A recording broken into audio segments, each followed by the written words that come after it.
Good morning, ladies and gentlemen, dear colleagues, and welcome to our annual accounts press conference of BMW AG. I would like to welcome all those colleagues who have had a long trip to come here.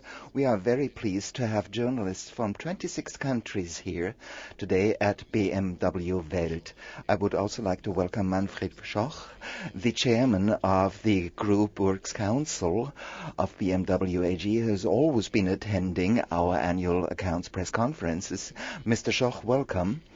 This conference, dear colleagues, will have simultaneous interpreting service and will also be available on the internet later on. Today, as usual, we want to look back at our business year 2011, and at the same time we will take an outlook on the future, of which you could also already convince yourselves in the foyer, because we have vehicles of all three brands or concept vehicles with electric drivetrains: the Mini E, the BMW Active E, and the Rolls-Royce EX.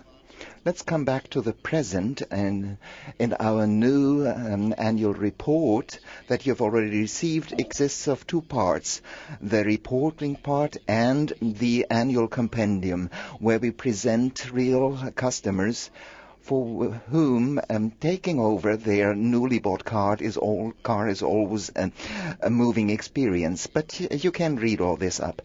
Dear colleagues, if I may present the members of the Board of Management. On my right-hand side, Dr. Norbert Reithofer, CEO of BMW AG. Next to him, Frank-Peter Art, Director Production. And next is Klaus Träger, Development Director. And on the utmost right, Harald Krüger, Director for Human Resources and Works Council Affairs. On my left, Friedrich Eichener, CFO, Ian Robertson, Sales and Marketing, Herbert Dies for Purchasing and Supplier Network. As regards the usual procedure of this morning, first we will get a report from the CEO. This will be followed by Dr. Eichinger's presentation of the balance sheet in detail. And this will in turn be followed by a question and answer session. And you may, of course, address your questions to all the members of the board. This will be followed by a joint lunch together with the Board of Management in the foyer. If I may ask Dr. Reithofer to give us his statements on the business year 2011. Good morning, ladies and gentlemen.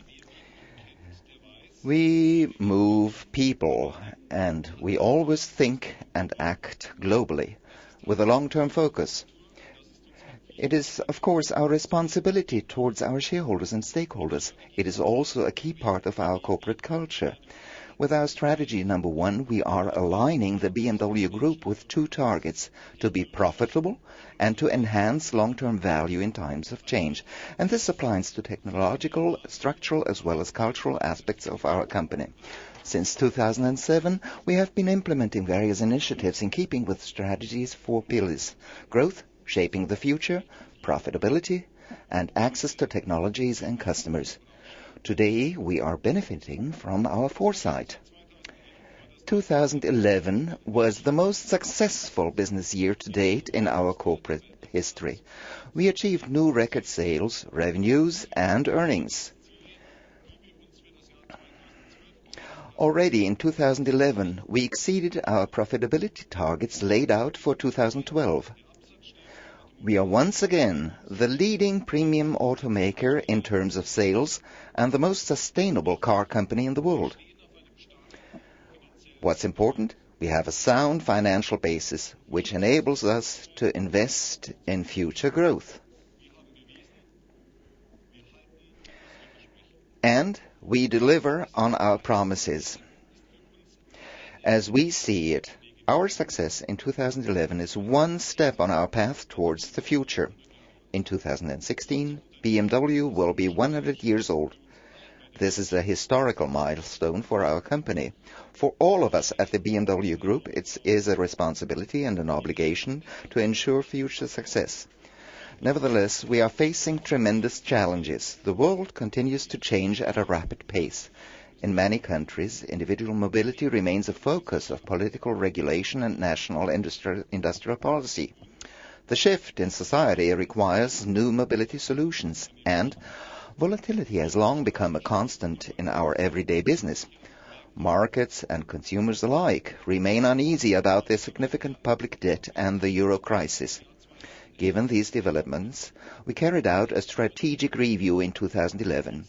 All trends were evaluated and our strategy was accordingly adapted. Based on our findings, we are now looking far ahead again. So what do we intend to achieve? More than 2 million cars sold in 2016. In the long term, we aim to reach an EBIT margin in the automotive segment in the range of 8 to 10%. Our clear vision for 2020 remains to be the leading provider of premium products and premium services for individual mobility. So where do we stand with regard to the business year 2011? We achieved group revenues of 68.8 billion euros, a pre-tax result of 7.4 billion euros, a profit of 4.9 billion euros, an EBIT margin in the automotive segment of 11.8%. Our motorcycle segment contributed 41 million euros to the group result, and our financial services segment accounted for 1.8 billion euros. These key figures are proof of our products' desirability and the strength of our brands. For the first time ever, within 1 year, about 1.67 million customers decided to buy a BMW, Mini or Rolls-Royce. And this means new record sales for all our brands. BMW, 1.38 million cars. Mini, over 285,000 cars. Rolls-Royce, 3,538 cars. So we exceeded the previous record from 1978 and reached a new all-time high in Rolls-Royce's 107-year history. Motorcycles. We sold more than 113,500 motorcycles of the BMW and Husqvarna brands. BMW Motorrad, winner of the J.D. Power Motorcycle Competitive Information Study 2011, is now the market leader in 15 countries. In 2011, the BMW ordinary share held strong in a challenging and volatile environment and proved to be a sound long-term investment. All in all, the share price developed better in 2011 than the German DAX. And since the beginning of 2012, it has increased in value by more than 30% over the 2011 closing price. Our shareholders benefit from our positive business development in 2011, and so do our associates who participate in the employee share program. At the annual general meeting, the management board and the supervisory board will propose to raise the dividend to €2.30 per ordinary share and €2.32 per preferred share. This is the highest dividend we have ever paid. This holds true for the employees' profit-sharing program. All permanent staff at German locations will receive a bonus for 2011 that exceeds the previous record set in 2010. I'm convinced that all associates will once again demonstrate peak performance in 2012. It will be a challenging year, and we will need to deliver once again. That brings me to my next point. What are our goals for 2012? But before that, whether or not the economic momentum will continue is uncertain. In addition, there is the concern about the stability of the financial systems and the national debt. Our expectations for 2012 are new record sales on group level, new all-time highs for all three car brands, a new record in pre-tax group result, and an EBIT margin in the automotive segment in the range of 8 to 10%. And we are off to a promising start. This is the best start to any year we've had. In January and February, we delivered nearly 240,000 cars to customer. Our product portfolio is young and attractive. Before the summer ends, BMW and Mini are going to launch 12 new models, including variants. At BMW, 2012 is clearly the year of the new BMW 3 Series. The new sedan arrived at dealerships in February. For the first time, we launched the model at the same time in all markets. We were delighted with the media response. So far, the new 3 Series has come out first in all comparative tests against competitors worldwide. Our 3 Series has always been an efficient dynamics pioneer. The BMW 320d Efficient Dynamics Edition is the new CO2 champion in its class. 163 horsepower, fuel consumption at 4.1 liters per 100 kilometers, and 109 grams of CO2 per kilometer. Efficient Dynamics is a success story. Efficient Dynamics makes our cars even more attractive and keeps their value at a high level for a long time. We want to maintain and strengthen our lead in the future. Let's take a look back. What did we achieve in the first phase of Efficient Dynamics? In 1995, our fleet average in Europe was over 200 grams of CO2 per kilometer. From 1995 until 2008, there was an agreement among EU car companies to reduce average car CO2 emissions by 25% across the fleet. We were the only car company in ACA that fulfilled our promise. What's more, we went beyond this goal, and at present the BMW Group fleet in Europe emits an average of 140 grams of CO2 per kilometer. At the same time, we increased performance as the average of 173 horsepower shows. Looking ahead at 2015, the EU has set a new CO2 target of 130 grams per kilometer for all European cars. We are totally confident we will meet the targets set for the BMW Group. Our new highly efficient engines and new models such as the new 3 Series will enable us to achieve these goals. As well, the BMW active hybrid models are another step in this direction. Our intelligent full hybrid drive concept will be available in the BMW 3 Series, the BMW 5 Series, as well as the updated BMW 7 Series. Now we have a clear focus for the year 2020. This year, the EU will discuss the planned regulations concerning the 95 grams CO2 per kilometer as an average across the European car fleets for 2020. This is a significant challenge. Looking at the global situation, the US government has already set new CO2 targets for 2025. Our efficient dynamics technologies put us in a better position regarding these new regulations. Offering electric cars will also give us additional credits. In order to reach all of these goals, we are now starting on the second phase of Efficient Dynamics. We want to maintain our product portfolio mix and continue offering our customers both large and small cars in the future. Because of this, we need new technologies to complement the fleet. Through plug-in hybrids and electric cars as the BMW i family, we will make further progress, significantly reducing CO2 emissions across our fleet. In 2020, we will have reduced the BMW Group fleet's CO2 average by half. Natural, to achieve these targets in Europe and worldwide, we will continue investing throughout the group in many areas.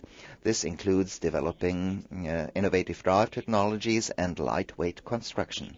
Let's move on to the next point. Does premium have a future? Our activities are based on the following assumptions. Individual mobility will remain a basic human need. The number of wealthy individuals continues to increase globally. Naturally, this leads to stronger demand for premium mobility. Currently, growth in the premium segment exceeds that of the overall car market. Premium's key strengths, quality, product substance, and design will continue to be in high demand. We have been adding new attributes to the mix such as efficiency, responsibility, and sustainability. The number of young drivers is increasing. According to a recent study of the Institute for the Automotive Industry, in Germany, the share of 18 to 24-year-olds applying for a driver's license has risen to almost 3 out of 4. 5 years ago, the number was much lower. Ladies and gentlemen, premium is and will remain our business model. We will continue to define premium and refine our business model accordingly. Let me give you 4 examples. Innovation and sustainable production, balanced market performance, strategic alliances, safeguarding expertise. First, innovation and sustainable production. Our industry is experiencing a period of technological transition. We want to be both a pioneer and a driving force in this transition. Therefore, we are achieving this through 2 distinct and complementary paths, evolution and revolution. The further development of high-efficiency combustion engines and hybrid drives. This is what we consider evolution. Zero-emission mobility combined with production and the innovative use of materials and new services. This is what we call revolution. With our new BMW i family, we position ourselves as the leader of innovation in the field of e-mobility, particularly starting in 2013. We are the first company to design mobility from the ground up around electric power, and we will be the first cars made of carbon fiber in series production. And we are convinced that sustainable mobility can only be achieved with sustainable structures. The basis for ecological and economical action will be our economical success. In all sustainability rankings, we have held top positions, among them the Dow Jones Sustainability Index and the Carbon Disclosure Project. In our campaign, our associates have shown how we implement sustainability measures at our facilities.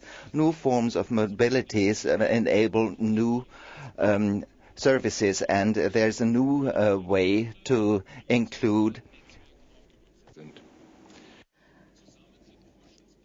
in cooperation with research partners in cities, we are developing innovative services, giving young people in particular access to our brands. More than 7,000 members to date take advantage of our Drive Now car sharing project in Berlin, Munich and Düsseldorf. Further cities are going to follow.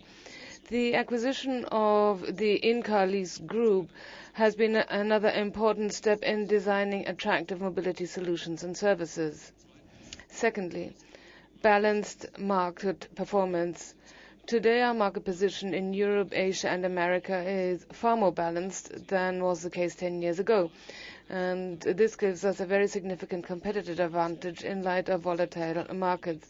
We are now laying the foundation for our high growth targets for 2016. The BMW Group will define 2012 as the year in which we further extend our global footprint. We will raise capacities in China, the USA, South Africa and India. And at the same time, we're evaluating potential locations in the BRIC markets. In these 5 BRIC countries, Brazil, Russia, India, Korea and Turkey, we have increased sales in the last 10 years by 1,000%. We are deciding on new locations. And when we make these decisions, we always consider long-term perspectives. Basis conditions, and this is very important, need to ensure a win-win situation both for the country and for us as manufacturers. Germany remains the backbone of our production. We are not outsourcing jobs abroad. 2011 and in 2012 we will invest 2 billion euros in our German plants. Thirdly, strategic alliances. Future mobility has many elements, and that is what we are preparing for. 3 examples. In the cooperation with the SGL Group, we opened a new production plant for carbon fibers in Moses Lake in the United States. And in Landshut, we have just gone into operation with the first carbon fiber production. We have expertise using carbon fiber parts in automotive engineering, and that gives us a competitive advantage in lightweight construction. Our joint venture with PSA Peugeot Citroën is on the right track, and together we are developing components in the field of electrification and hybridization. We intend to take basic research into lithium-ion technology to the next level in cooperation with Toyota Motor Corporation. At the same time, we will provide Toyota Motor Europe with high-efficiency diesel engines. Strategic alliances are part of our strategy number 1, and this ensures us access to technologies. We pool expertise and we generate positive cost savings and synergies. Fourthly, safeguarding expertise. To achieve our goals for future mobility, we need the smartest minds and the most suitable skills, and that is why we're hiring new staff. That is why we are increasing the number of younger people we train, and that is why we're investing more in continuing education for our employees. In 2011, we hired more than 4,000 new associates, and that is how we ensure our skills for the future. This year, we are planning to bring on a similar number of new employees. One topic that is very important to me is the training of younger employees. During the economic crisis, we continue to train on a very high level and a significant number of young people. In late 2011, we actually raised the total number of apprentices to 3,900. And all apprentices who successfully completed their training in 2011 were offered a job within the BMW Group.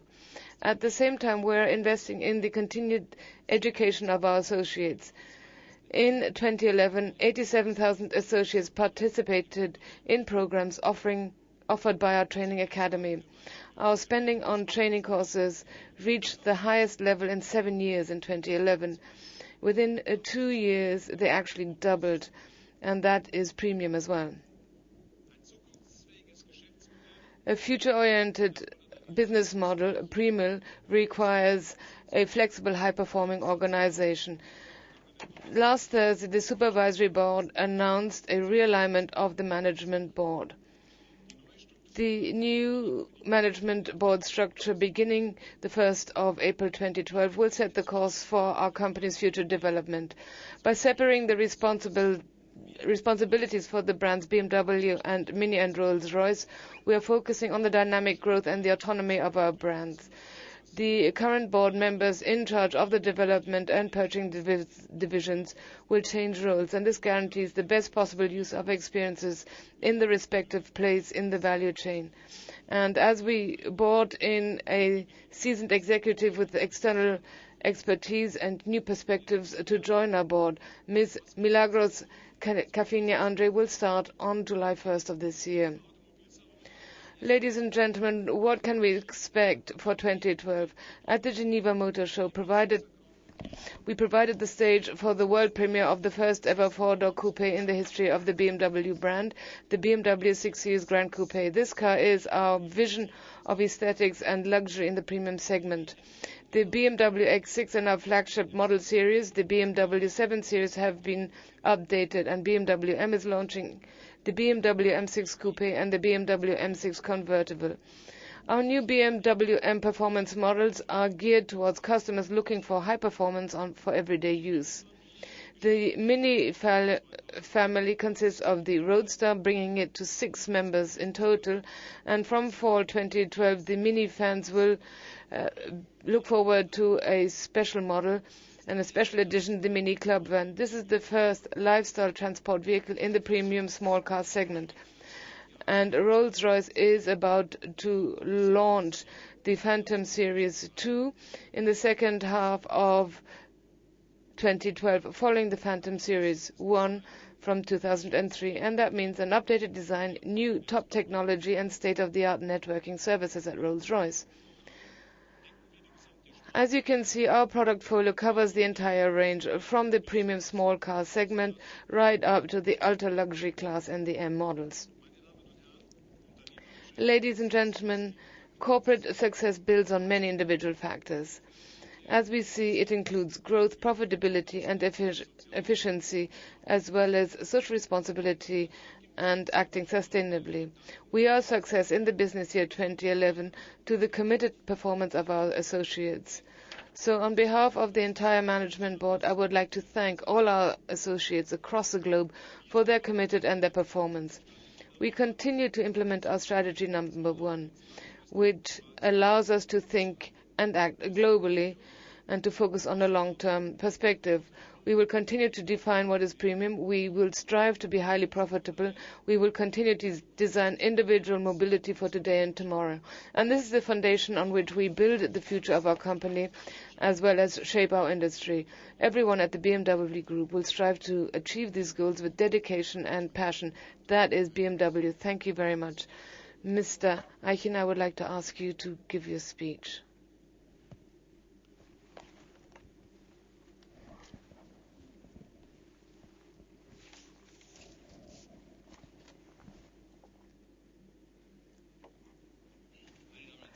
Ladies and gentlemen, welcome. Our results demonstrate once again how successfully we have realigned our company since 2007. Our profitability has improved significantly, and we are now using our financial strength to prepare for the future. Last year, we benefited from strong demand for our attractive premium vehicles. Our premium business model is solid and ready for growth. Before we look at the numbers in greater detail, I would like to draw your attention to a change in our group balance sheet. In 2011, we altered the method we use for the evaluation of leased products, i.e., the vehicles we have leased to our customers. The automobiles and financial service segments are not affected. We've just corrected certain items of our balance sheet. Further information can be found in our annual report on page 95 under item 8. So let me move directly to the automotive segment. Automotive revenues climbed to 63.2 billion euros in 2011. That is an increase of 17%. We reported an operating result, EBIT, of almost 7.5 billion euros in this segment, and that represents an increase of 72%. The EBIT margin in the automotive segment was 11.8% on the cut-off date, and exceeding our target range of 8 to 10% very clearly. In the fourth quarter of 2011, we generated revenues of more than 16.8 billion euros in this segment, and this represents an increase of 8% year-on-year. Our EBIT of 1.54 billion euros is slightly below the previous year, and this is due to higher expenses for new products, amongst others for the start of production and the market launch of the new 3 Series sedan.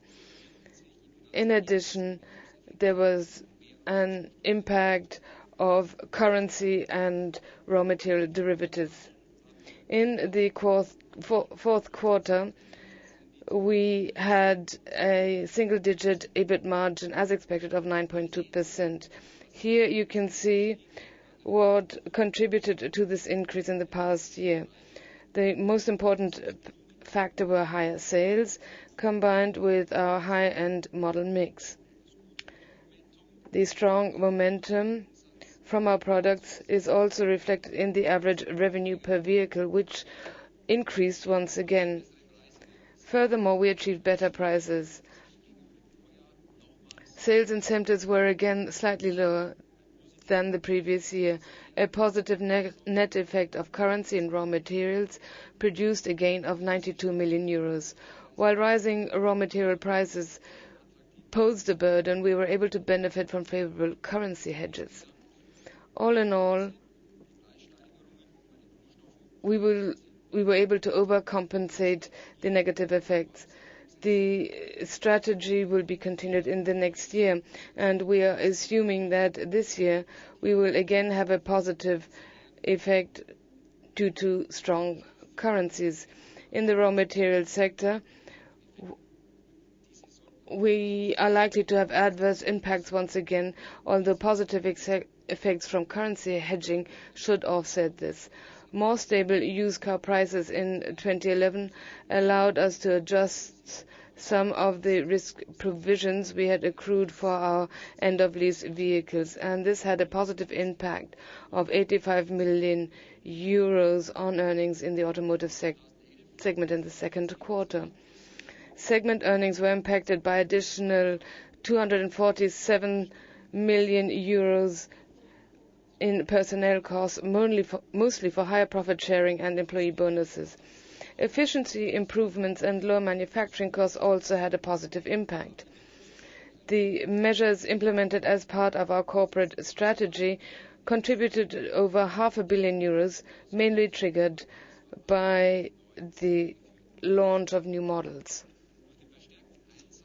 Wider use of modular components leveraged synergies and economies of scales and further reduced our manufacturing costs. We will continue to optimize our cost base over the coming years.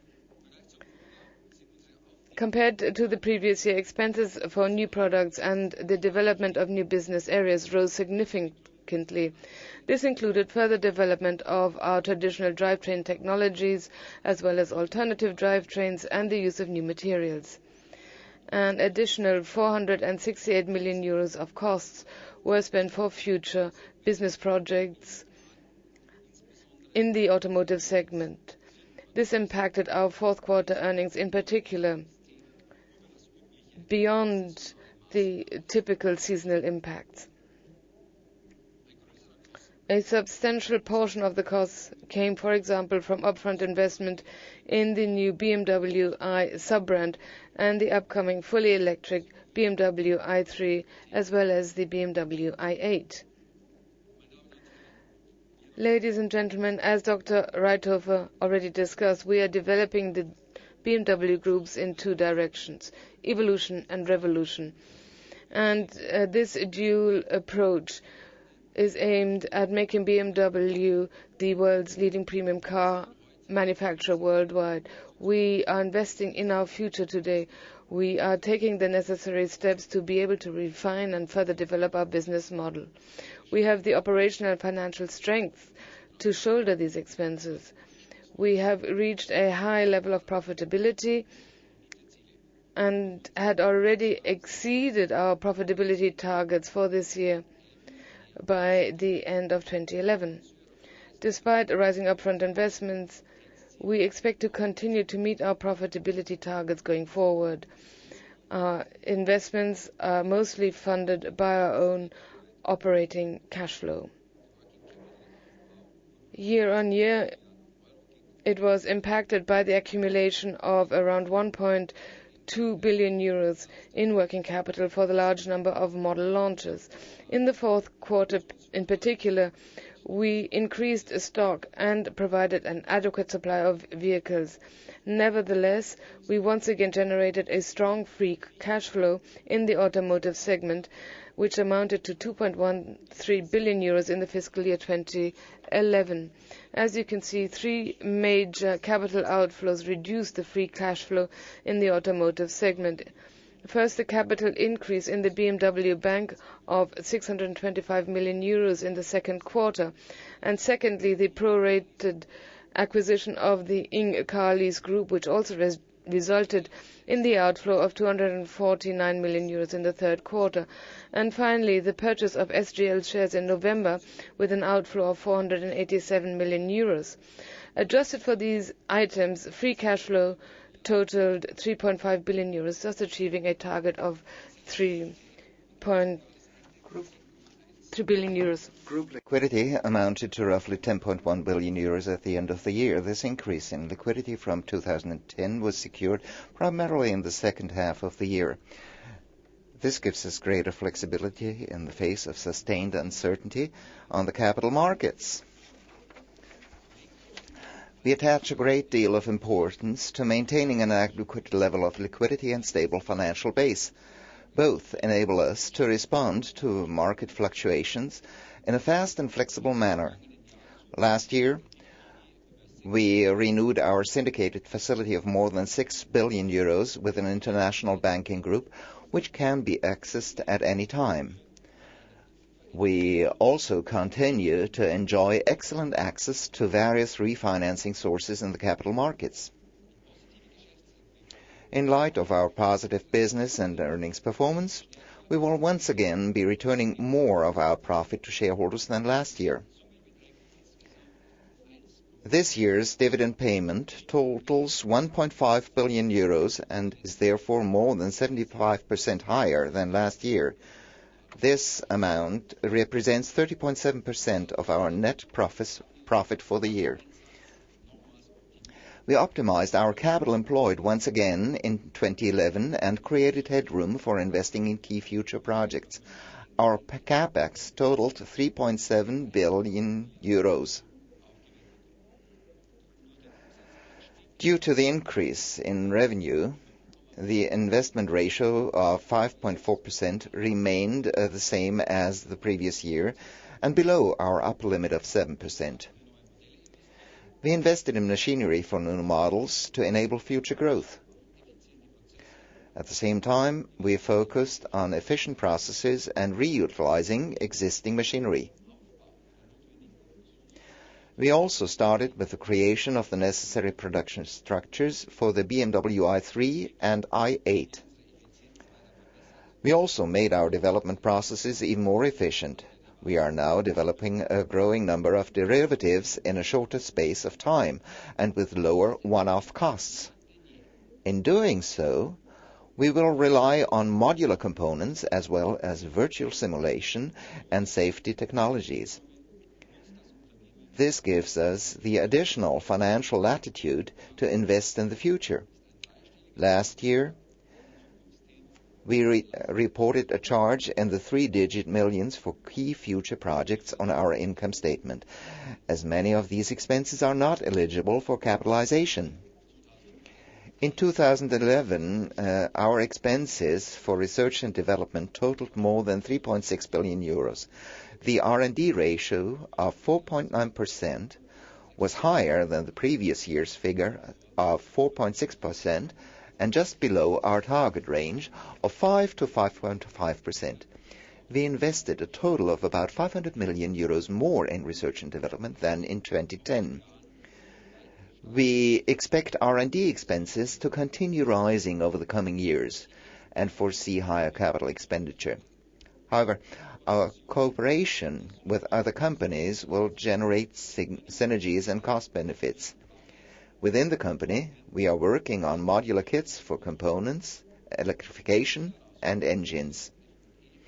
The main R&D challenge lies in our multifaceted approach in developing drive technology. As Dr. Reithofer explained, we have initiated the necessary measures that will enable us to meet European emission standards in 2015. We are preparing for even stricter requirements from 2020 on. We want to maintain our leading position in CO2 efficiency. In doing so, we will continue to offer our customers in the EU a broad product mix. Our efficient drivetrains and lightweight construction will ensure that our customers will not have to do without larger cars or sheer driving pleasure. We are maintaining our target ratios for capital expenditure and R&D over the medium term. We are confident that we will be able to meet both target ratios, a capex ratio of less than 7% and an R&D ratio of 5 to 5.5%. Now, let's take a look at the financial services segment. This is another area where we exceeded our targets. Pre-tax earnings for 2011 reached 1.79 billion euros. This figure includes a one-off effect of 439 million euros from the adjustment of risk provisions. The segment boosted its profitability once again. On the basis of our balance sheet equity of more than 7 billion euros, financial services earned an ROE of 29.4%. Adjusted for the one-off effect from the adjustment of risk provisions, I mentioned before, the ROE was 22.2%. Thus, financial services easily exceeded our group target of over 18% for return on equity. Financial services also profited from competitive refinancing conditions in the capital markets in 2011. Low interest rates and, in particular, lower credit spreads in the first half of the year enabled our financial services business to deliver solid profitability. The risk situation for the segment continued to improve after the financial crisis. Our measures aimed at supporting residual values and our lending business also had a positive effect. Moving on to our business activities in this segment, we concluded almost 1.2 million new contracts with customers in 2011. This represents a 10.5% increase over the previous year. The number of contracts in place with dealers and retail customers reached almost 3.6 million in 2011. This also includes almost 253,000 contracts from the ING car lease group. The total business volume, as disclosed in the balance sheet, increased by 13.6% to 70.2 billion in 2011. The penetration rate for the financial year just ended was 41%. The overall risk situation in the financial services business continued to improve also in 2011. The used car markets in North America have further stabilized. In the United States in particular, residual value losses were much lower than in previous years and ended below the previous year's level. The German market also remained stable, and residual value trends now look better than before the crisis. So the southern European countries, on the other hand, saw a negative development overall in the used car markets. Residual value losses increased again over the course of the year, but were still within the predicted range and covered by the corresponding risk provisions.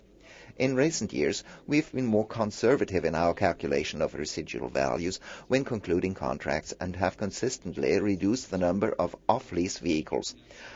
Unless the economic situation in our key markets changes drastically, we expect used car market prices to remain mostly stable. The credit risk situation continued to improve too. Our worldwide credit loss ratio fell to 0.49% in 2011, a significant decrease of 18 basis points from the previous year. For the first time since the crisis, the credit loss ratio was almost back at pre-crisis levels. BMW Financial Services underpinned this development with consistent receivables management. We expect a continued stabilization overall in credit and residual value risk in 2012, although the risk situation will remain heightened in the southern European countries most affected by the debt crisis. In light of this, we increased our risk provisioning in the fourth quarter. Our goal remains to have a robust financial services business with access to competitive refinancing. That is why we are proceeding to expand the BMW Bank into a European bank. This will allow us to make better use of customer deposits in our financing mix, for instance. Our German leasing company was successfully integrated into the BMW Bank in August 2011. Our acquisition of the ING car lease in 2011 expanded our fleet management business significantly. Over the course of the year, our joint vehicle portfolio grew by almost 9%. Alphabet had almost 475,000 vehicles in its portfolio at the end of 2011. The integration of the ING car lease group is proceeding according to plan. We expect to complete the integration process over the course of the coming year. For BMW motorcycles, sales performed extremely well in 2011. The motorcycle segment increased its revenues by over 10% to 1.4 billion euros in a declining overall market and despite negative effects. As expected, the segment's EBIT decreased to 45 million euros. This resulted from the high cost of restructuring Husqvarna and repositioning the brand. These activities are at an advanced stage and the brand portfolio has been refined. We anticipate further growth in the motorcycle segment as a result of offering new models and growing market segments. For the first time, the Husqvarna brand launched 2 new street bikes outside of its traditional off-road market in December. BMW Motorrad will move into the area of urban mobility in 2012 with 2 maxi scooters. In the eliminations, profit before tax decreased to 1.1 billion euros year-on-year. The negative effect resulted largely from eliminations of financial services inter-segment profits, driven by growth in new leasing business, lower manufacturing costs, and higher profitability of new vehicles. Ladies and gentlemen, the BMW Group remains confident about the future. Our strong 2011 financial results confirm that the company is on the right track.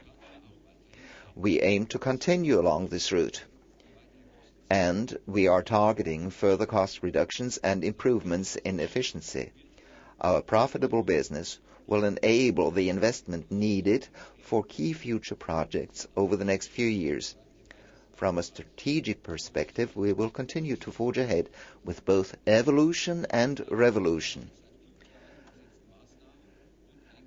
The measures we have implemented with strategy number 1 over the past 5 years and the steps we have taken will ensure we will achieve our targets. We will be able to maintain our target quotas for research and development and capital spending despite the high level of upfront investment. We've already set our goals for 2016. We will aim to sell more than 2 million vehicles in this period. We will renew about two-thirds of our product portfolio. We will continue to offer attractive new products which will benefit from our efficiency improvements. Despite the necessary expenditure ahead, we aim to remain profitable at a high level. We will maintain our EBIT margin target range of 8 to 10% in the automotive segment. Due to the cyclical nature of our business, very few car companies have so far managed to achieve such a high level of profitability on a long-term basis. This is an ambitious goal we are aiming for, provided conditions remain stable. Our goal is long-term and not just focused on earning the highest possible short-term returns. With the level of investment and outlays we are making today, we are paving the way for our company's sustainable future success. If conditions are right, that will of course also benefit our profitability. We aim to increase both our sales volumes and earnings again this year, with our 3 premium brands once again growing faster than the global premium segment. We anticipate new sales records from all 3 brands. Our new and attractive products will generate further growth. We have a young product lineup on the market this year that will support our earnings momentum. Sales performed very well in the first 2 months of 2012. If the current trend continues, we expect increasing earnings in the automotive segment and the EBIT margin to be at the upper end of our 8 to 10% target range.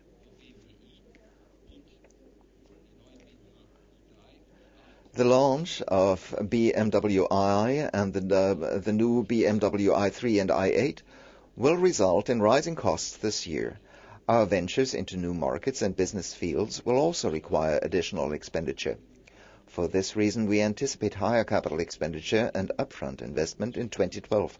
Key future projects are likely to result in a negative impact on earnings stronger than last year. BMW Financial Services will contribute to our overall sales performance.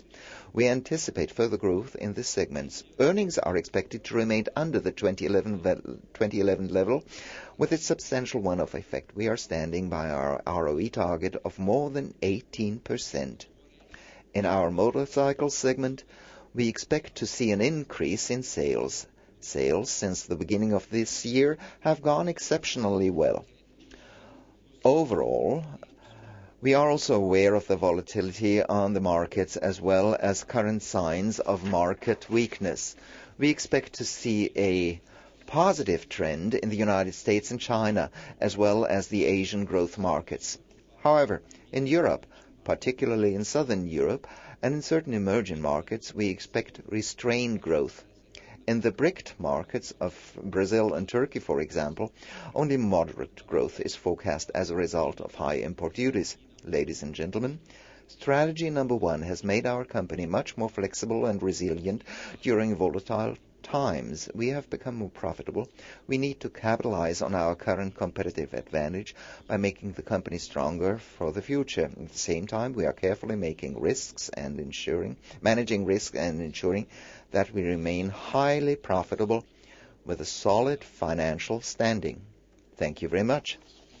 Right. Thank you very much, Dr. Eichinger. Ladies and gentlemen, dear colleagues, this brings us to our question and answer session.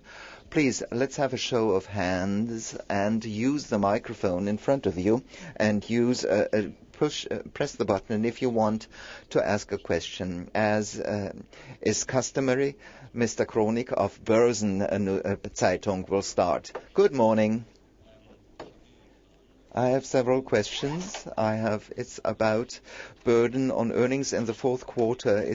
There was a significant downturn in the automotive segment due to burden on securities and derivatives. And how will this continue? Do you have a regulation in place there for 2012? The next point would be the decision regarding to your facility in Brazil. When is this going to be made? It was scheduled for November originally. And could we have some more concrete details on sales in China and the United States? Thank you. Well, I think we'll start with Dr. Eichner. He's going to talk about the negative impact Q4 of automotive. These are fair value valuations for raw materials derivatives and for currency derivatives, which we use for hedging. And here the closing price on the cutoff dates are very important. The dollar price was 130 at the cutoff date, and that means that we have negative impacts on the hedges, for example. And similar happened with some raw materials derivatives, for example, aluminum. In the fourth quarter, where there was a very marked dip. These are cut-off date effects which could be completely different in the next quarter. Let me just remind you, in the raw material sector, we had positive effects during the year due to price developments, and now at the end of the year it went in the other direction, i.e. down. So I think we will have to live with that. That is part of our hedging strategy. And the second part of the question regarded the plant in Brazil. Mr. Arndt, could you answer that question? I'm very happy to be able to say I have a very clear picture of what this plant should look like, but that is not sufficient to take a decision here. We have to discuss with the Brazil government, and we come to an agreement. And as Dr. Reithoff already said, we have to achieve a win-win situation for both parties. And since the Brazilian government is in the process of reviewing a whole lot of regulations, the situation isn't clear enough to be able to take a decision at the moment. But I can tell you that we are in very intense discussions, and I'm very confident that we will arrive at an agreement.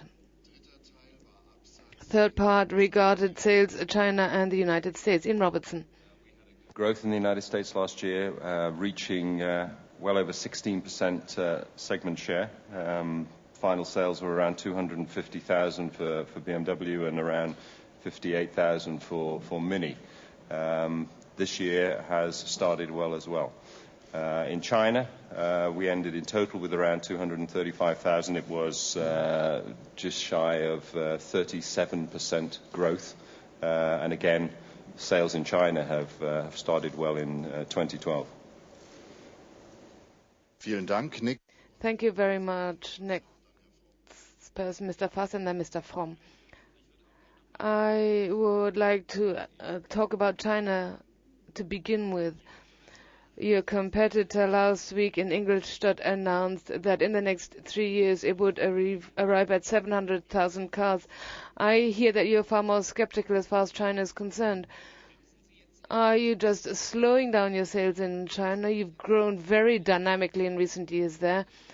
And are you going to accept that you will be overtaken by Audi in China? First question. And second question relates to the negotiations between you and the Works Council as far as temporary staff is concerned, or subcontracted employees are concerned. What are your expectations in these discussions, and what do you think will be an acceptable number of subcontracted employees? Thank you very much, Mr. Fasser. Mr. Reithofer will answer the question on China. Of course, we're not slowing down our activities in China. If you look at our figures, Ian Robertson just mentioned them, by 2011, we only grew by 37%. That is very good growth. And that means we are on the same level with one competitor. Another competitor was behind us in terms of growth. But I've emphasized several times that we on the board said that we want to have a balanced distribution worldwide. And balanced means United States, Europe, and Asia, first of all. And the more balanced you are,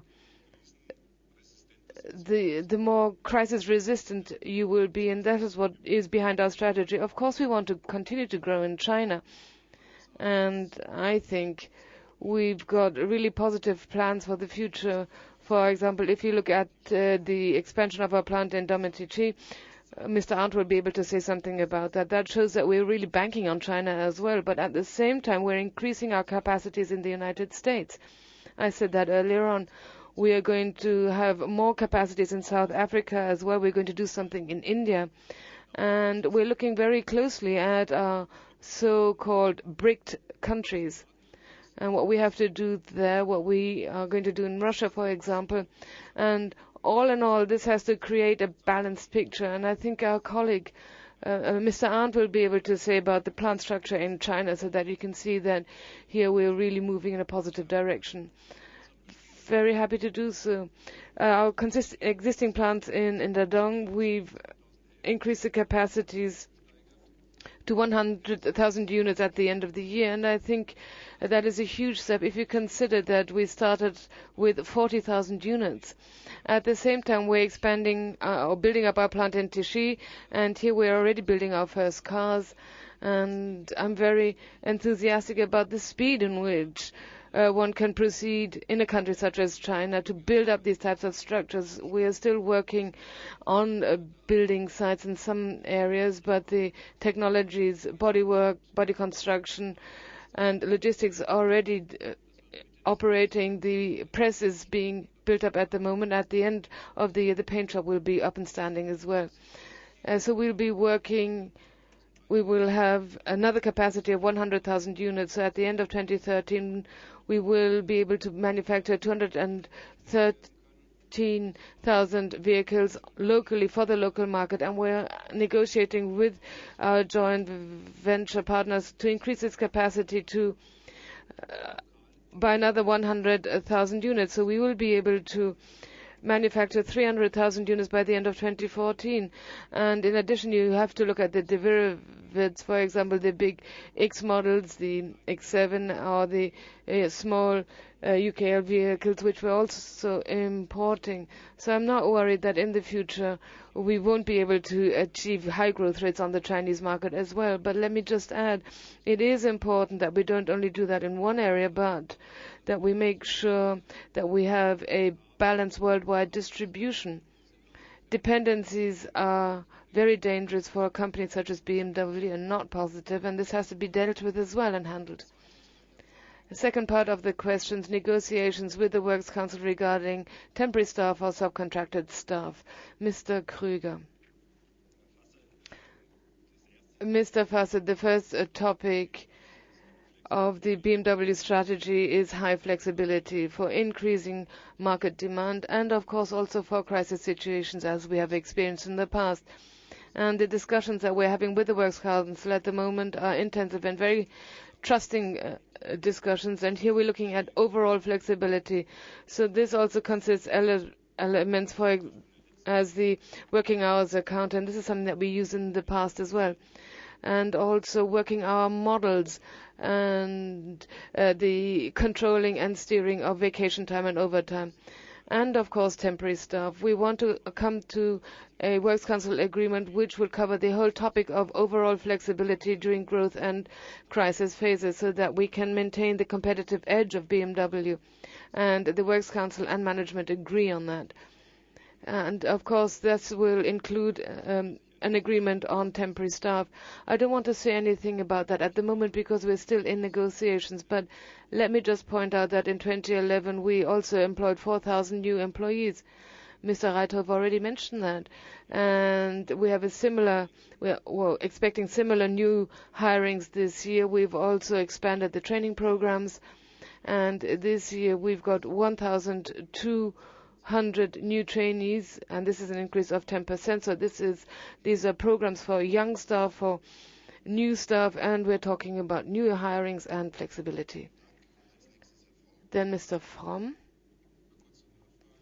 Just some additional questions. In the last 2 years, we didn't only talk about the automotive manufacturers of BMW, but also the engine suppliers. What is the future of these suppliers since Carbon Motors and Saab is no longer a topic? Have you got new plans? Are you looking at new customers?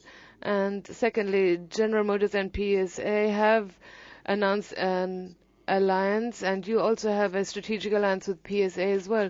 Could you tell us what the consequences could be of this GM alliance, also in view of the fact that Opel is a GM subsidiary and might come into contact with you in one way or another? What could happen here? And thirdly, a personal question, Mr. Reithofer. You are against of the women's quota, and with Kanya Andre, you've put a woman onto the board. What do you expect will be the impact? I've never been against a fixed rate for women on management boards. Let me just start with that. But let me talk about the sale of engines. And I would ask Mr. Dräger to talk about Allianz PSA, and Mr. Reithofer will talk about the number of women on the board. Mr. Dräger, let's start with the sale of engines. As part of our strategy number 1, we've defined very clearly that we want to sell motors or engines.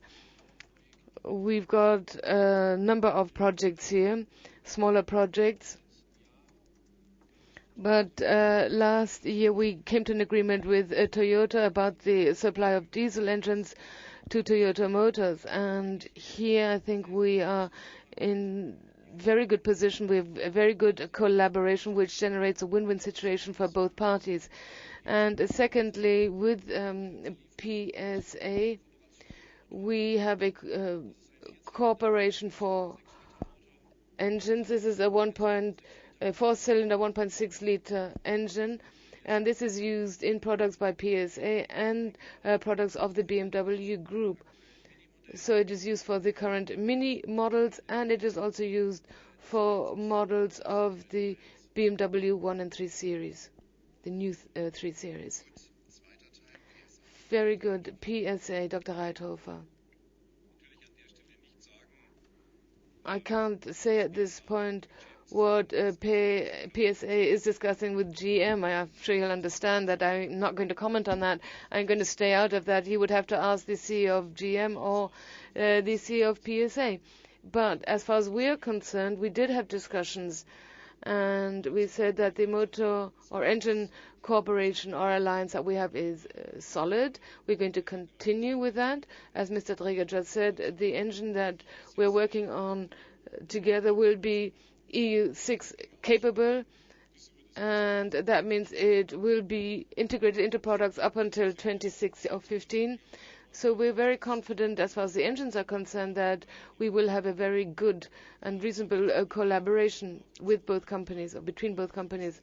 Let me just also add, as you know, Mr. Dräger has also developed an engine module, and in future 6-cylinder combustion and diesel engines will be based on a modular structure, and we will generate high economies of scale. And on our side, this is a program that will make our engine manufacturing more economical or profitable. And another point you mentioned what could the alliance of GM and PSA mean for us?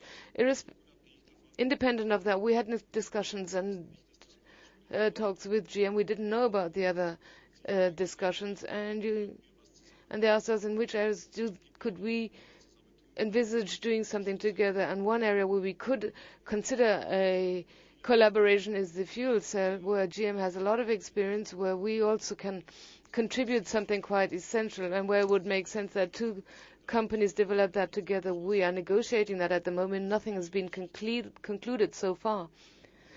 That is one thing. Will we do something with PSA and GM? At this point, I can't say anything. I'm sure you'll understand that, not because I don't want to say anything, but first of all, you have to look how all of this is going to pan out. What could this look like? I can't say anything about that at the moment. The next point, the number of women on the board. Mr. Krüger will say something about that. I think it was a good decision to appoint Ms. Kanya André onto the management board. Why?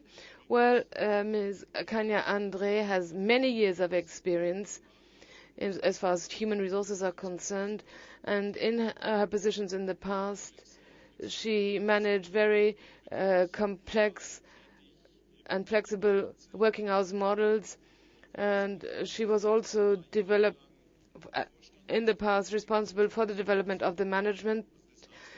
She was on the board of Oslo, so she's got experience of being on a management board due her position on the management board of Oslo. And since 2011, she's on the management board of the Schenker AG, and we think that this will reinforce us, especially in the HR segment, and I think this will also help us when we have to develop skills for the future. So here we've got a manageress who's highly qualified, has a lot of expertise, has a lot of experience of being on the board of a big DAX company or medium-sized company in the past. So we've always said that we're against a very fixed quota. We're only against the fixed quota. And we said that women, just as men, if we want them to be top managers, they have to be developed from the bottom up, which means we send managers and manageresses on trips. They become head of department, head of divisions. They go abroad. They have central functions. They work in the individual plants. Let me just take one example. Ms. Bergmeier, for example, is head of our transmission and axle department. She used to be the head of our vehicle assembly plant in Spartanburg, and before that she had different positions. And this is how we consider, this is what we consider the right way to train and build up managers for the board. And now now we're going to hear about the quotas. This was not an important aspect for Ms. Kanya André. As Mr. Reithofer said, we are opposed to a fixed quota, but we are really in favor of commitment and self-set targets. And as DAX 3 project companies, we presented this. This means for us is we want to have 15 to 17% in the exempt range by 2020. This is a very ambitious target because you have to consider that in the engineering field we have our most part of our leadership function, and we have only 10 to 15% of women available in the engineering range, and yet we want to achieve this. We started successful measures, coaching and mentoring measures, but also succession programs. To give you an example, we are highly pleased because we have a management succession program for trainees where we have a target of 20 to 30% for a quota of women, Right now, we have achieved 37%, and we are looking at the inflow of university graduates that we want to join the company, and how we can better improve women within our company. But as Mr. Reithofer said, we want to fill the talent pipeline gradually, and I think we are on the right track here. But I would like to put this into context with another topic, because BMW, we believe in the diversity of our associates. This includes intercultural features. In Munich, we have more than 56 nations being represented, or at Munich here, more than 90.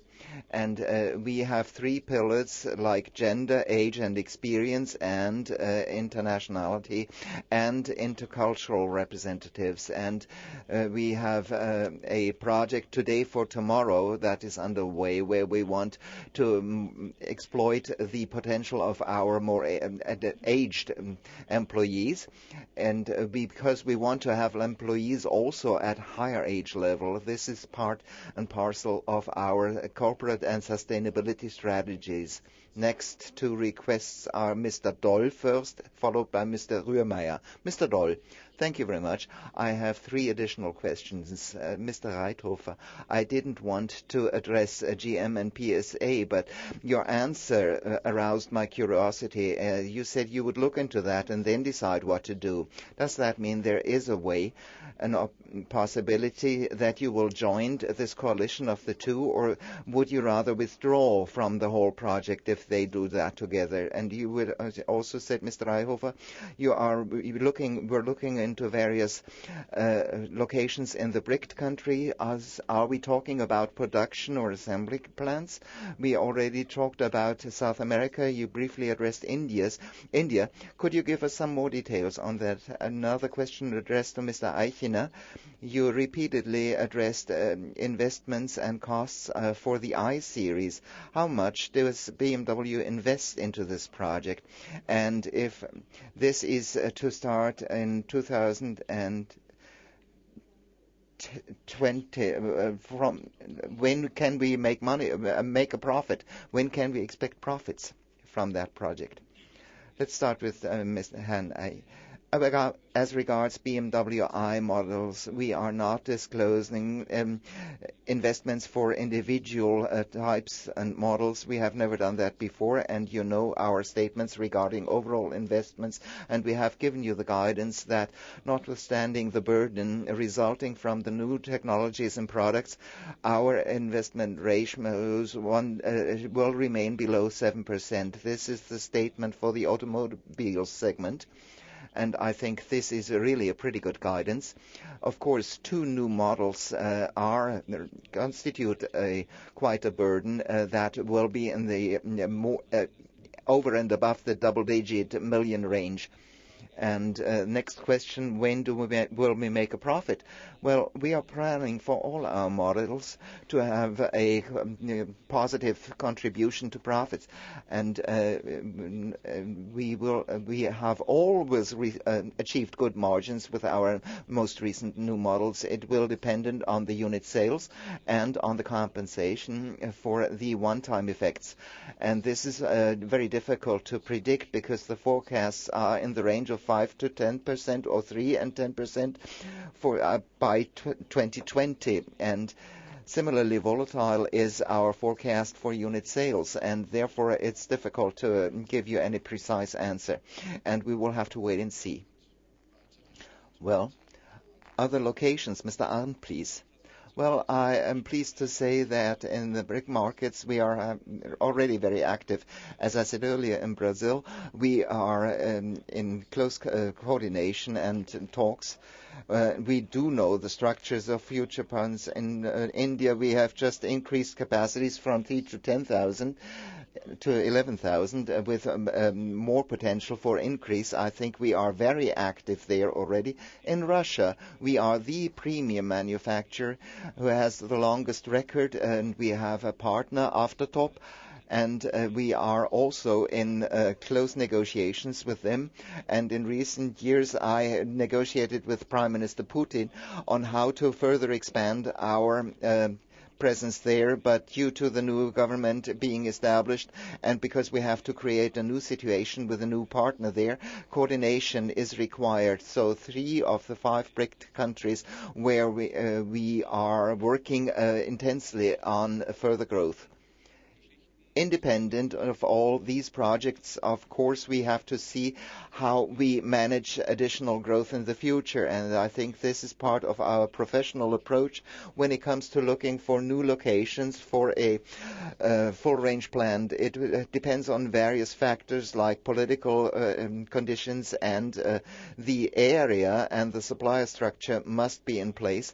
And if we want to have a full range plant we also have to consider tariffs for exports from there. This is an important factor for any location, and we are looking in various locations. It's an ongoing process, and we will have to continue like this also in the future. You have to be prepared, and you must not be surprised by reality.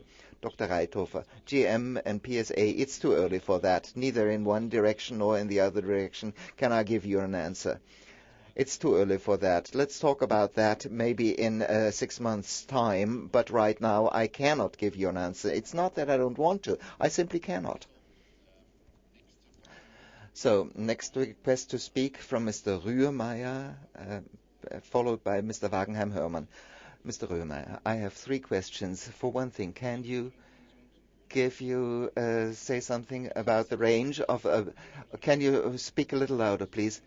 Could you give us a range concerning the bonus that your employees may expect this year? And I would also like to know whether you believe that in the long term China or the United States will be the more important market to you, and do you expect a decline for all car manufacturers in China and competitors? Audi caught up pretty well.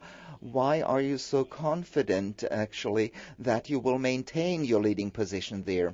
I think we can break this up in 2 parts, answer by Mr. Krüger and the rest by Mr. Robertson. Our profit-sharing program and the bonuses will be higher than those in 2010, but we will not disclose any figures. And please understand, because Mr. Schoch and myself will disclose that to our workforce tomorrow. And this is a matter of style and culture at our company, that our associates should hear that from us first. And just roughly, will there be a major increase? There will be an increase, and it will be more than last year. Ian Robertson. 2011, the United States was clearly the biggest market for us with, as I mentioned earlier, you had Mini and BMW together over 300,000 sales.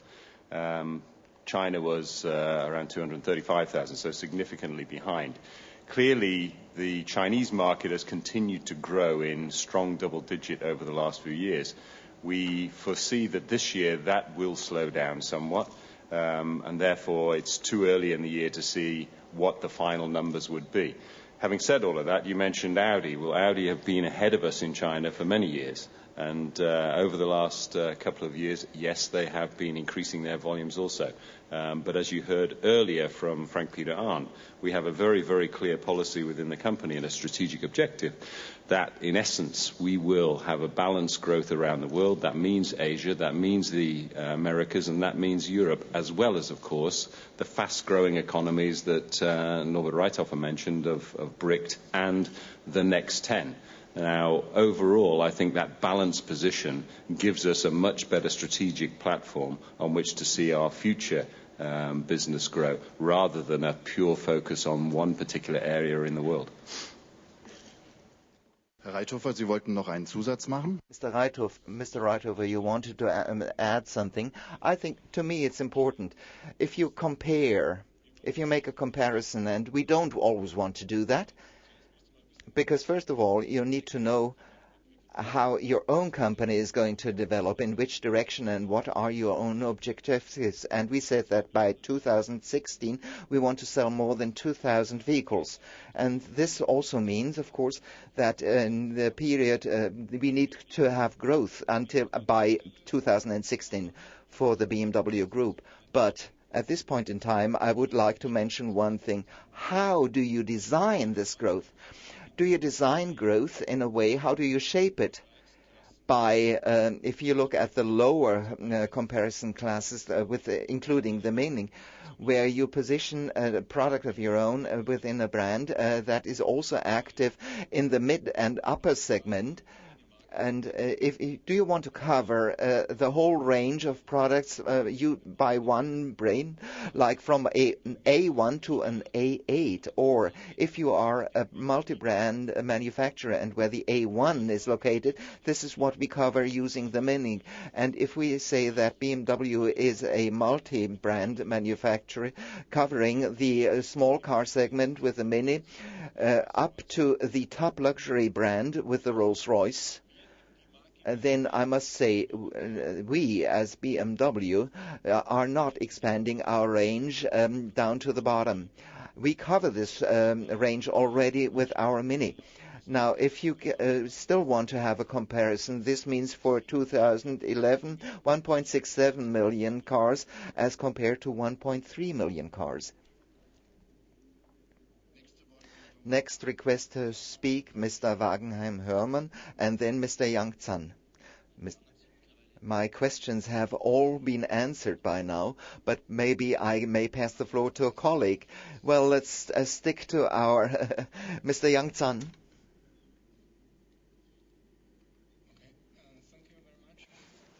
So, my question is, you just mentioned about the sales of BMW last year in China increased 37%. But back to 2010, this number is more than 80%. So, in your opinion, which number is more real? And in your opinion, what's the highlight of BMW China Group? What did in last year? Okay, vielen Dank. Ian Robertson. As I said, we have seen very, very strong growth in the last few years in China, far more than I think any forecast, any analyst would have predicted. But we are definitely seeing the market slowing down somewhat. The volume car segment in China has slowed substantially in the last 6 months or so. Having said that, our product is very well accepted. Last year we had exceptionally strong growth with our 5 Series long wheelbase, the new 5 Series. And clearly as we come into this year, we have other products that will enter the market, namely the new 3 Series. So I think we can continue to see a developing business in China, but it will probably be at a slower rate than we've had in the last few years. Good. Next. Right. Next request to speak, Mr. Krepper, followed by Mr. Murat. Mr. Krepper, please. By now, BMW has a production volume in Spartanburg where you could also say that engine production would be worthwhile or would actually offer itself. And our competitor with the Star has already announced that they want to start engine production in the U.S. Is this something that you are really considering to start a production line for engines, Mr. Art? In sum total, engine production has to match vehicle production, and we have triggered a large number of activities in order to increase our engine production capacity.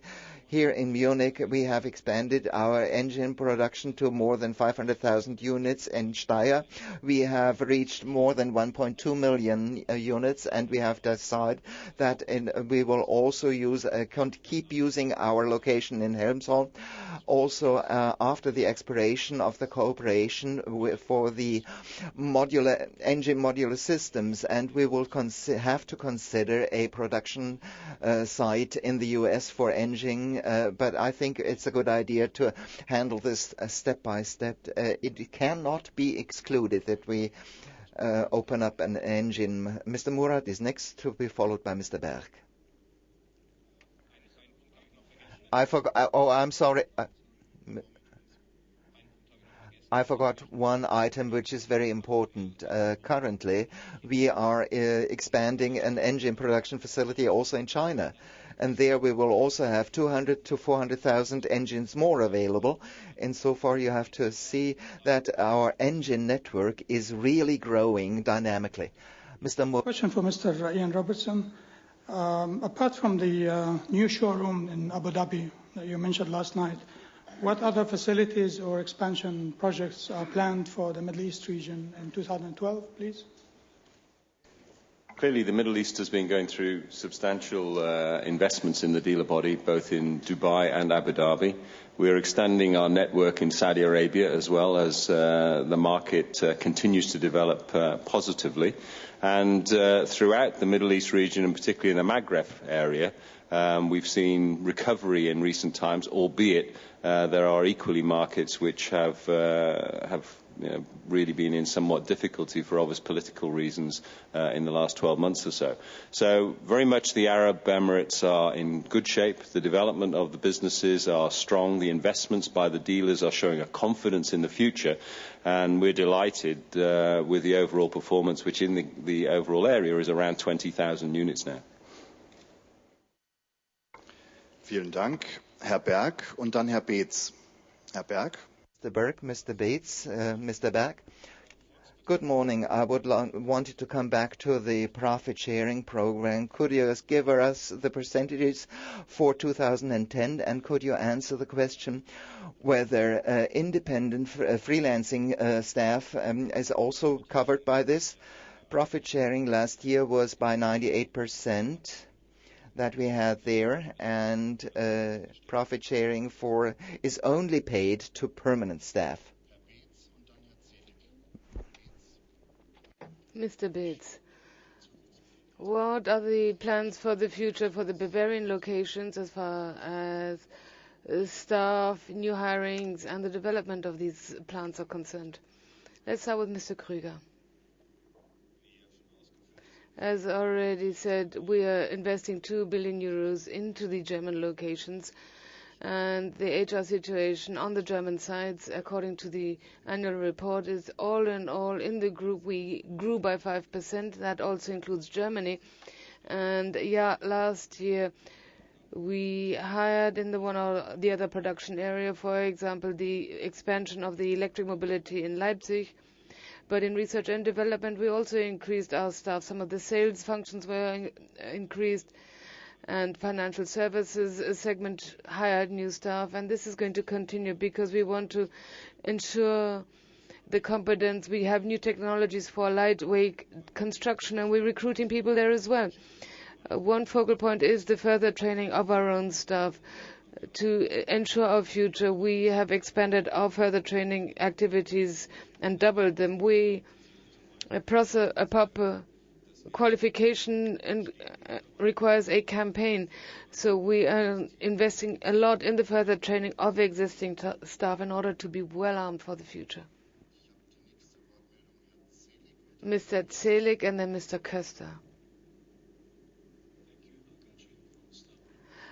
As you may remember, you may follow, the Turkish Prime Minister and the Turkish government has recently declared that they would encourage a foreign automotive investment in Turkey.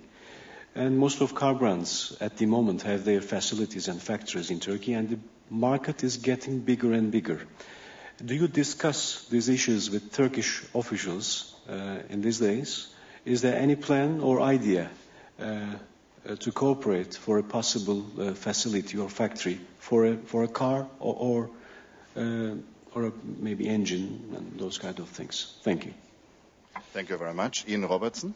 As you heard earlier, we've seen substantial growth in Turkey over the last few years. Last year we ended around about 15,000 plus another 1,700 or so minis, and that is almost double what it was just 2.5 years ago. You're right that the Turkish government has been encouraging manufacturers to look locally. Having said that, the market is still an open market, and there is something like 90% of local production is in what I would call the small car sector, vehicles with engines below 1.6 litres. That's where the development has been taking place. So I can clearly say at this point in time, we've had no discussions with the Turkish government along those lines, but we are continuing to develop our business there, and we will introduce a number of models with smaller engines in the months ahead. Herr Köster und dann Herr Kim. Mr. Köster and then Mr. Kim. In recent years, China reduced imports from other countries. Do you see this as a development? Do you follow this with a certain amount of concern? You're not talking about the BRIC countries, but you're talking about the BRICed countries without the sea. Is it intentional that this sea has been taken out? And is China no longer as important for you strategically? And another question regarding the competitor Audi. It is said to benefit from a modular strategy which will cover 42 models with millions of vehicles. And in view of the economies of scales which might entail or result from that, do you think this might be a difficulty for you as far as your competitive position is concerned? So let's ask Ian Robertson to talk about the market. As far as the modular system is concerned, Mr. Dreger is going to answer the question.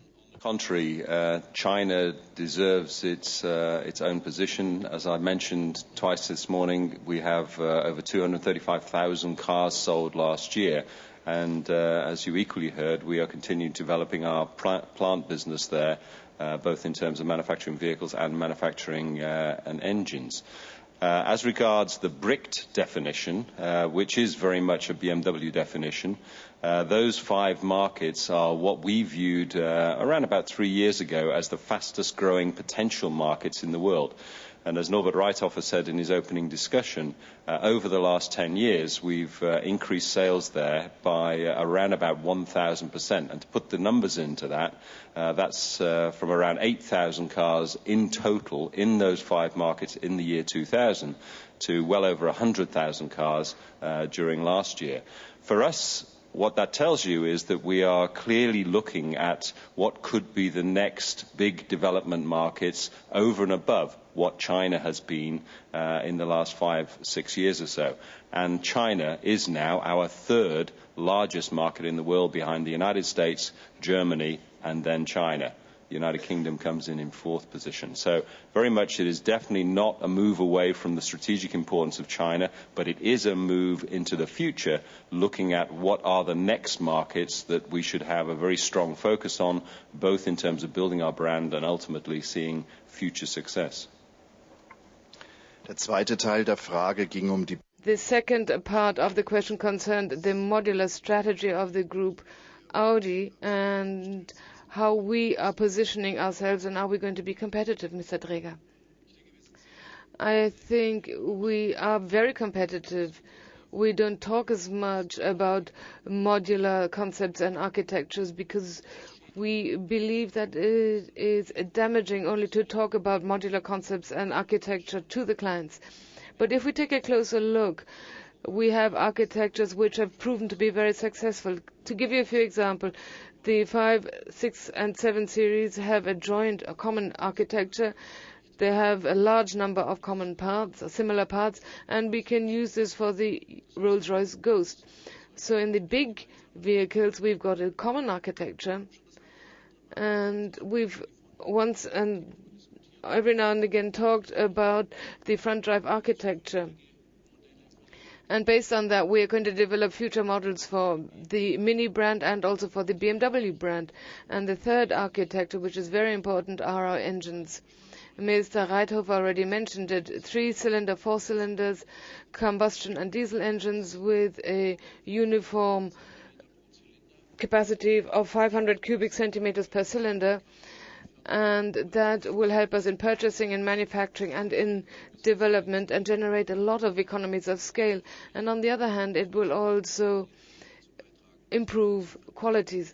So I am very convinced that we are excellently positioned as far as modular concepts and architectures are concerned, but we don't talk a lot about it.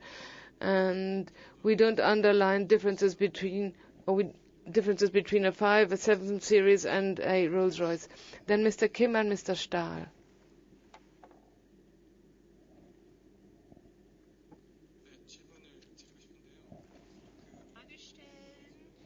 I just want to ask one question. In your presentation, you talked about strategic alliances and the importance of that. And in this context, at the end of February, the head of Samsung came here, and I heard that you met him. Samsung is a market leader in the field of batteries and also in the field of electronics. In Korea, one is speculating whether a joint venture or a cooperation is pending. And I would like to hear a few comments about that. And the second question is, the market share of Hyundai is becoming bigger and bigger.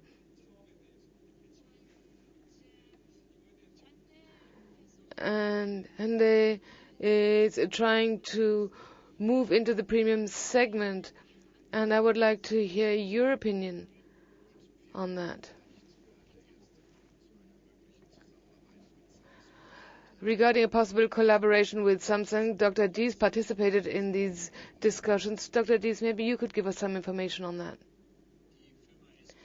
The company SB Limotive is a joint venture between the supplier Bosch and Samsung, and that is the main supplier of our battery cells for the products i3 and i8, and it has a considerable share in the value chain. Within this framework of this project, this visit took place, and the Korean delegation took a look at the vehicles to become familiar with the vehicles that are driven by their battery cells.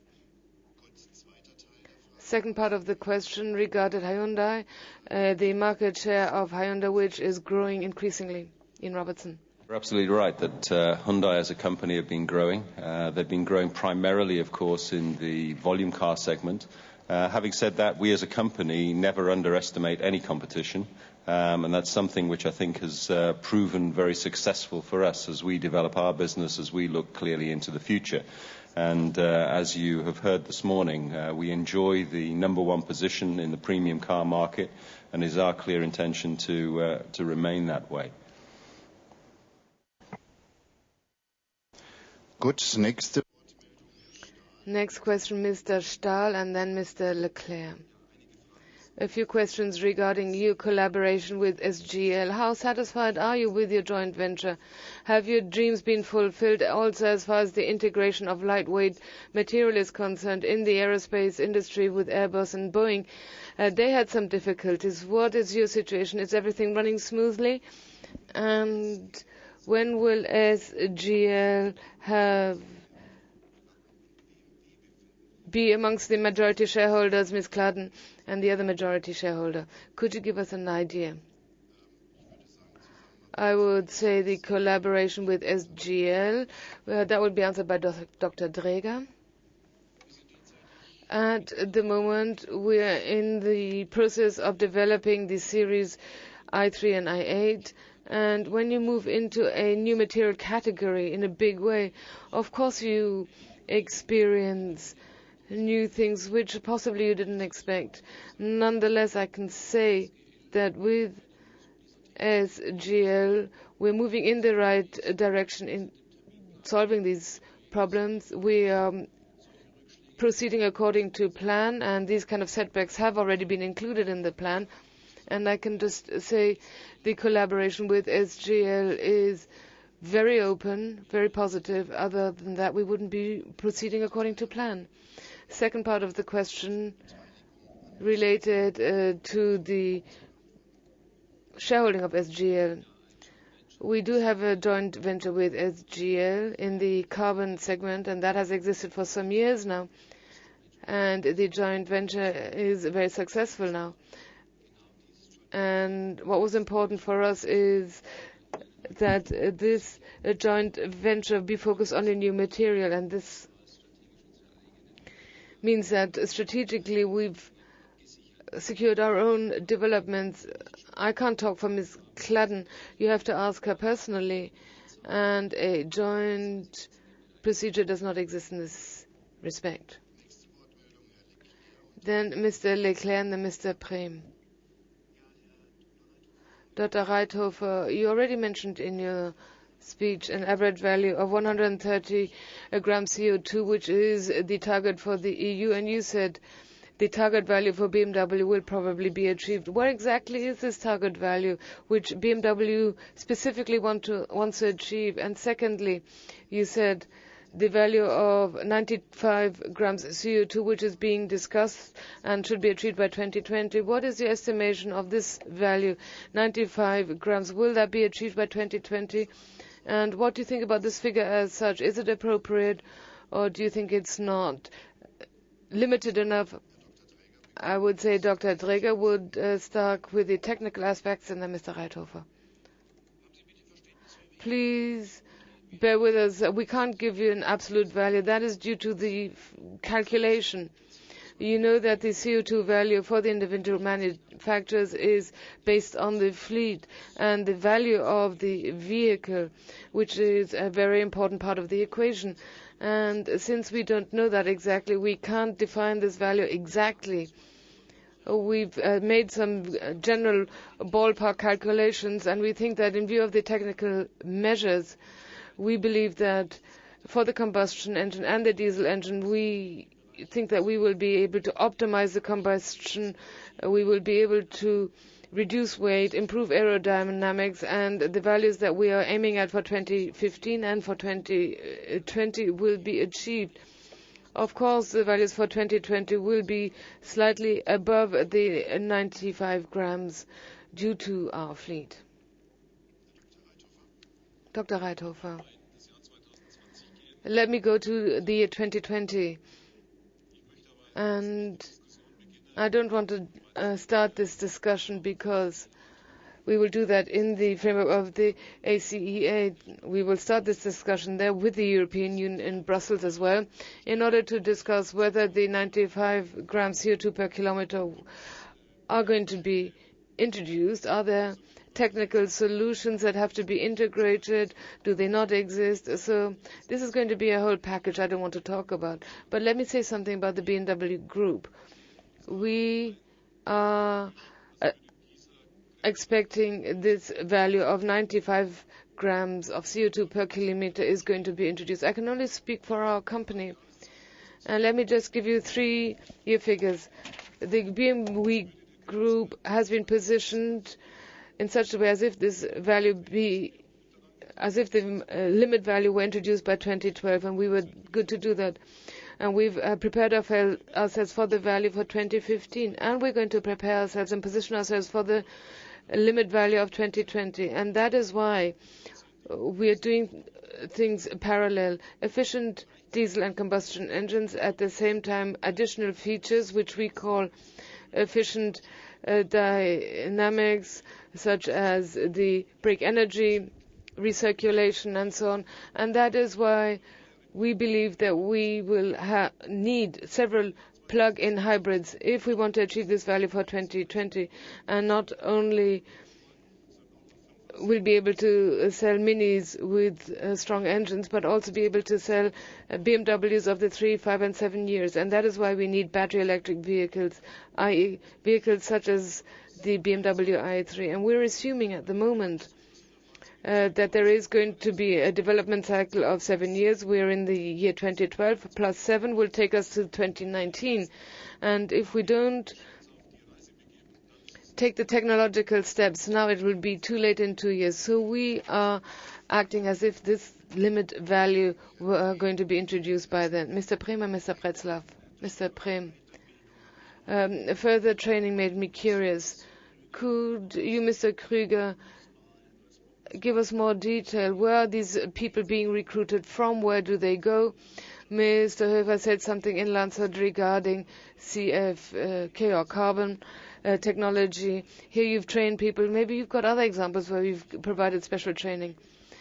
And we're happy to do so. For example, the academy that we have for electric mobility. Here we have associates who are working in the mechanical engineering and in mechanics and need qualification for the electric technology and for electric mobility. In Bavaria, we're also working with the authorities and agencies and the chambers of trade to develop a technician for electric mobility. We're also qualifying skilled labor and engineers. We also have training for university courses with the TU Munich and the University of Munich, for example. We have bachelor master courses, so that's a master can go to the university and obtain a bachelor in engineering. And we've got the Müller-Nagel program for construction engineers. So we've got a lot of qualification courses for at all levels, beginning from the skilled labor right up to the graduated engineer, so that they can obtain the necessary. Next request to speak, Mr. Pretzlaff and then Andrea Malan. 2 brief questions about cooperations. We've talked a lot about cooperation today, but not about cooperation with Daimler, with Mercedes.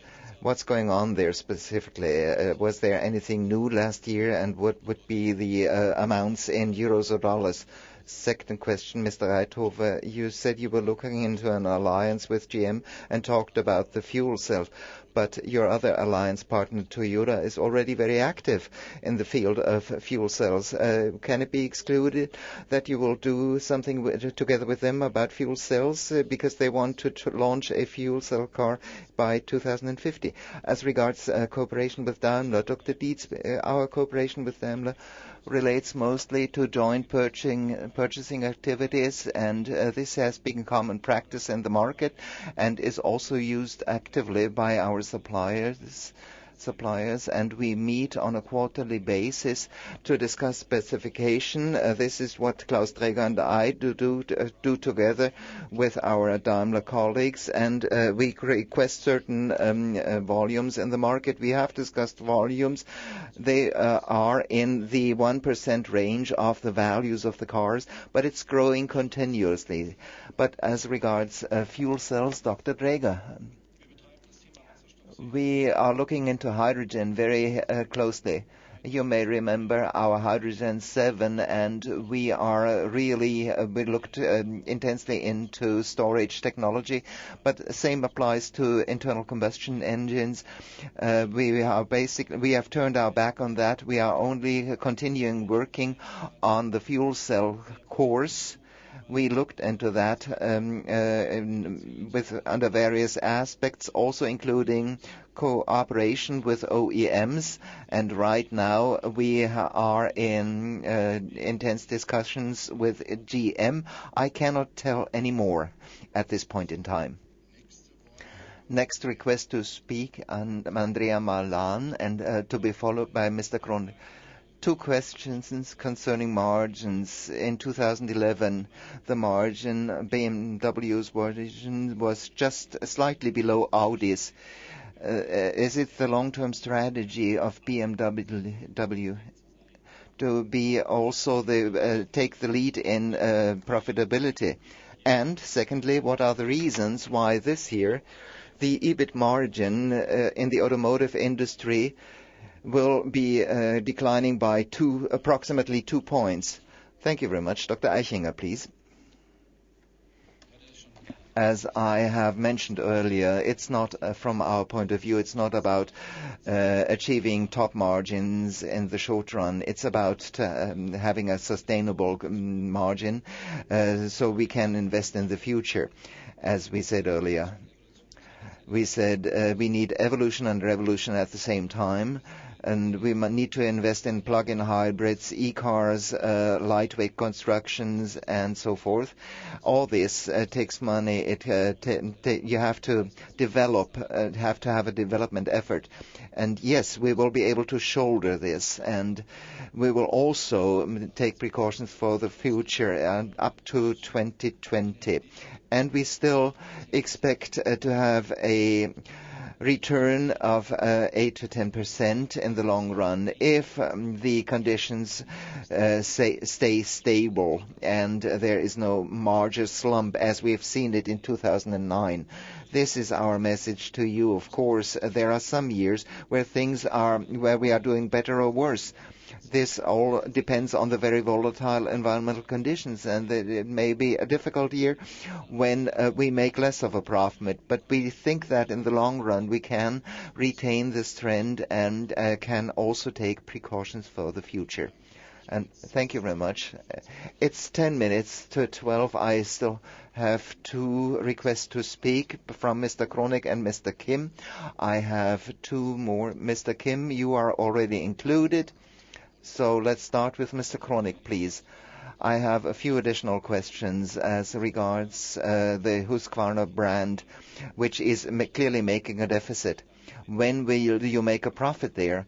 Because, this is a major concern. I cannot quite explain this to myself. You bought the company several years ago, and with major investments made, I have the feeling that things are not going too well there. The other issue is, as regards this shuffle among the members of the Board of Management. I don't quite understand this, in particular when it comes to purchasing and the development departments. Why do you do this? What's the reason for that?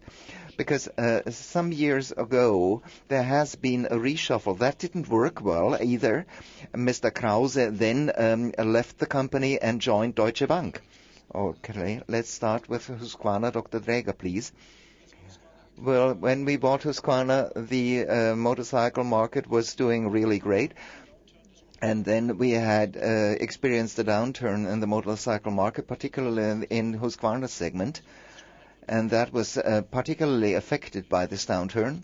We had a downturn of more than 60% in the motorcycle segment.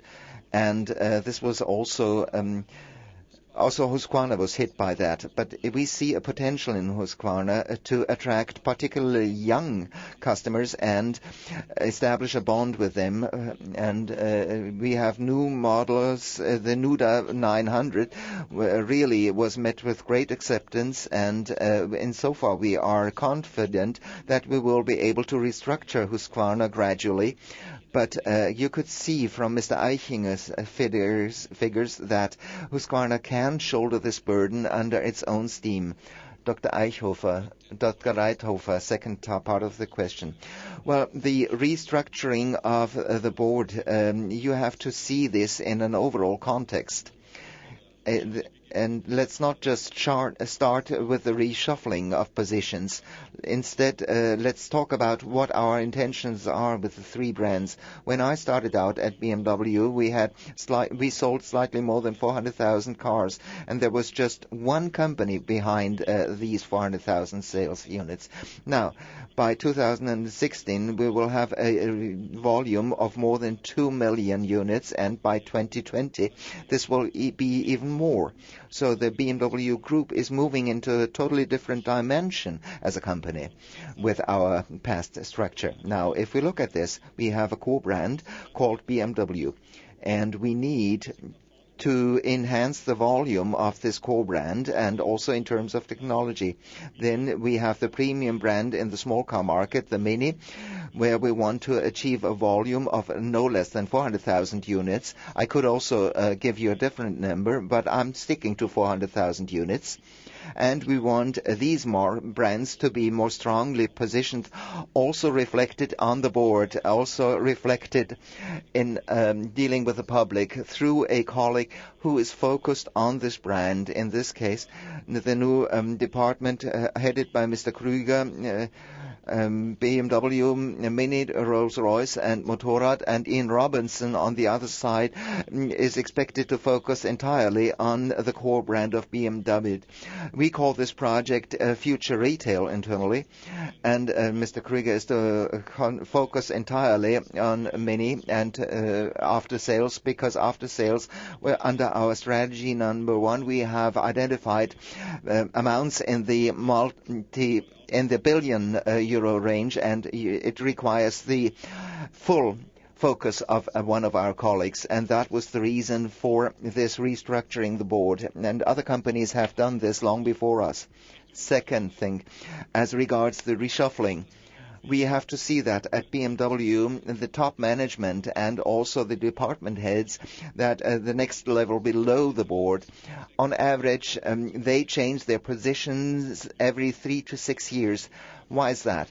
We want our top management to have an overall responsibility, that they have worked in various functions like in purchasing, development or production, that they worked in central offices, and that they also worked abroad.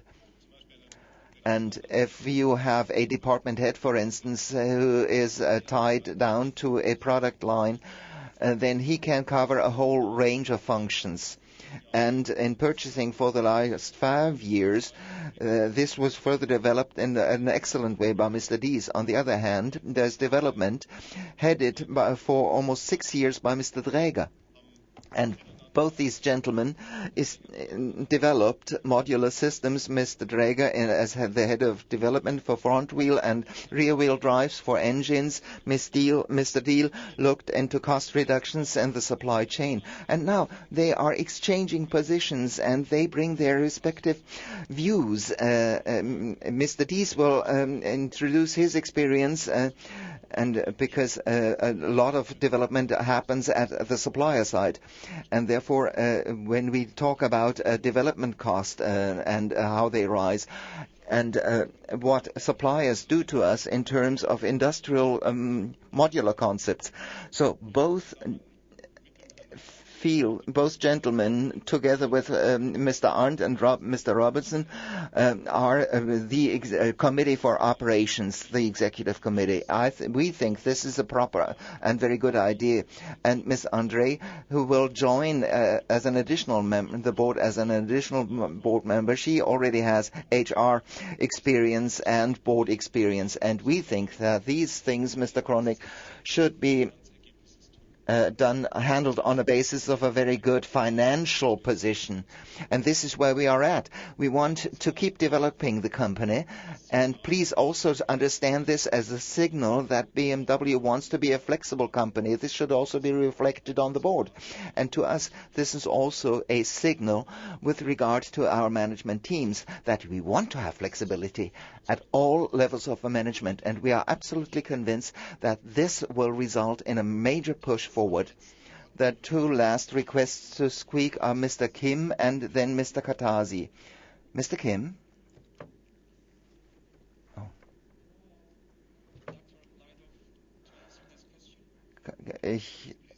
Kann ich Herrn Dr. Reiter? When you met exec members from Samsung, did they offer any project ideas or something? Are you going to do you have anything in mind that you want to do with Samsung in the future? I also attended the Samsung meeting, but anything you discuss in a confidential atmosphere, in a familiar atmosphere over lunch, is not meant to be disclosed to the public. Ms. Katasi, the last request to speak, please. Good morning. I would like to know whether the BMW Group has an interest in Ducati. And as regards Husqvarna, you said you wanted to restructure this company, that this restructuring process is going on. I would like to know whether you have any plan to relocate the Husqvarna production from Italy to some other location. As regards our interest in Ducati, maybe Dr. Dräger?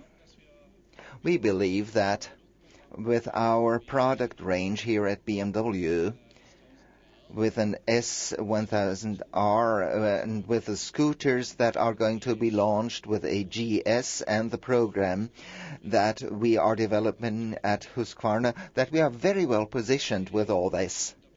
As regards a relocation of production from Italy, there are no such plans at present. Thank you very much, dear colleagues, and thank you so much for coming here. I would like to invite you all to lunch, and all the board members, and including myself, will also attend our lunch. Thank you very much.